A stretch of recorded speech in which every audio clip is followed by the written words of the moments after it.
Hello and welcome to the Spirit Safe. My name's Rob. Thank you very much indeed for joining me. And I think this is the 94th Scotch malt distillery I've reviewed on the channel. It's Glentauchers, which is actually from Pernod Ricard. It's a Speyside distillery, mainly used in blends. It's got a big flavour, but it's always been for blending, really. Ballantines and Teachers. It's a big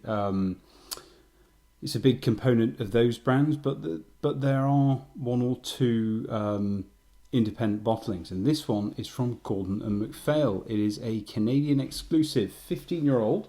This is quite a fancy box here, which has got a magnetic snap on the top. Actually, it might not be magnetic. It's just got a foam insert that just... Oh no, it is magnetic. Okay, so this is quite a sturdy box. I've not seen that from Gordon and MacPhail before. And this is a cask strength. Aged 15 years, 57.6% ABV. Total 234 bottles from that single cask. Refill bourbon.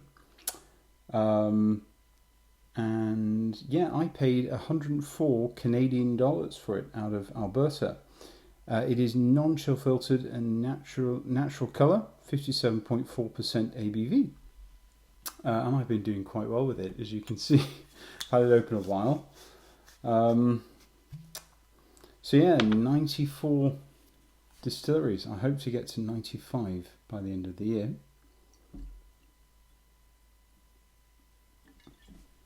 So it's fairly light in colour.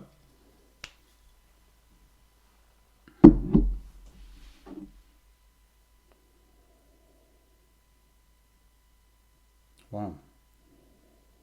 Very yeasty.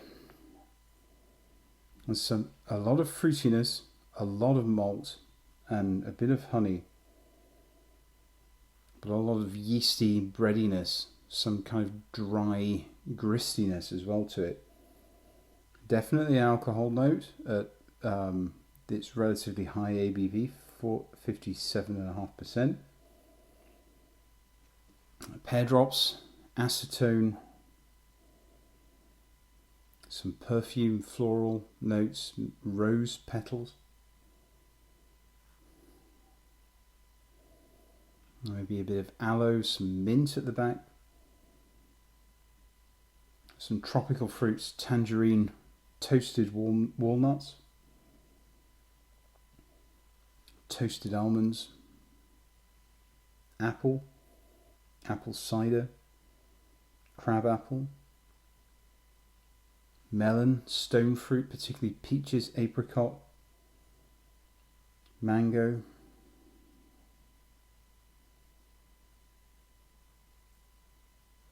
and nuttiness to it.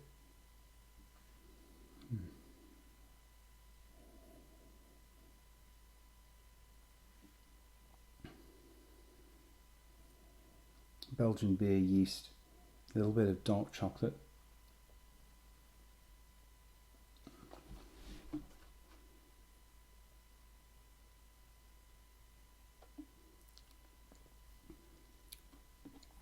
The palate, it's a big whiskey. Palate has got a surprising sourness. Actually, it's unexpectedly citrus. Quite a bit of grapefruit going on there. Generally, the taste is sort of as the nose leads you, but the high alcohol content really bursts, and it bursts in a kind of dry but also fruity way. So the dry yeastiness, the dry grain component, and then there's just all of the fruit comes in as well. So it's quite an interesting one at full strength.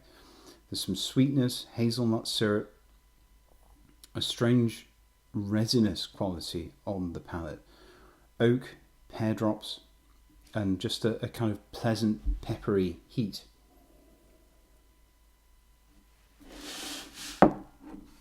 So I'll give it a drop of water. It's a small dram, but I'll give it a full teaspoonful. And immediately I'm seeing oils released.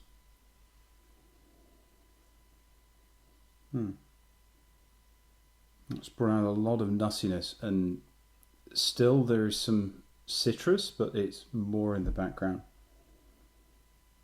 Lemon drizzle cake, banana muffins, cinnamon buns, sourdough or rye bread, but some very crisp apple, crab apple.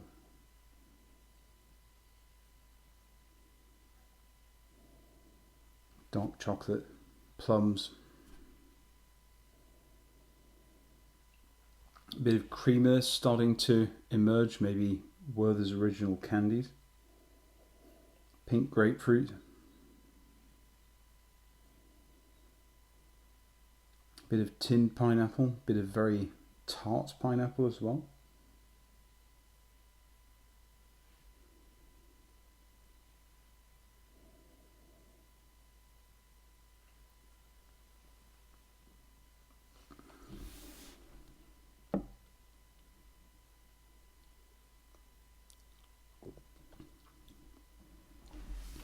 Adding some water really reveals this as an old-fashioned type whiskey. There's a lovely effervescent bitterness, which just screams high quality, and that kind of combined with a creamy maltiness, I think it's not a million miles away from Balblair at this high strength. Some cream, pineapple, gooseberry quite prominent. That citrus complexity that's kind of hard to describe, but it shows this to be a high quality old-fashioned whiskey. That delightful malt complexity, a little bit of cream coffee, a kind of tangy apple and citrus. And the finish, yellow grapefruit, cocoa, honey, cinnamon, herbal notes, that juicy dryness continuing on to the finish, and the Belgian beer yeast. So I'd say this is it's good that you can get Glentauchers whiskey in the independent bottlings. It is, you can see why they use it as a blend filler. It's not mass market friendly. I think it's a very advanced whiskey, really. It's got big flavors, and you need to kind of play around with it. But I'm very, very glad that I tried this. I'd probably buy this particular bottle again. I think it offers a lot of flavor for a fair price, and I'd urge you to try some Glentauchers stuff if you're somebody who likes the more complex and challenging Speyside whiskies. Anyway, by the time you see this, I'll have got back from my trip. I'm going to the UK, hoping to bring back a couple of bottles from unusual countries. And then the next review we might have an expensive Scotch, quite sought after, or we might have something from an unusual country. I'm not sure yet what I'm going to do with the order of the reviews. Anyway, I hope you've enjoyed this review, and I look forward to seeing you again soon. Cheers. Goodbye.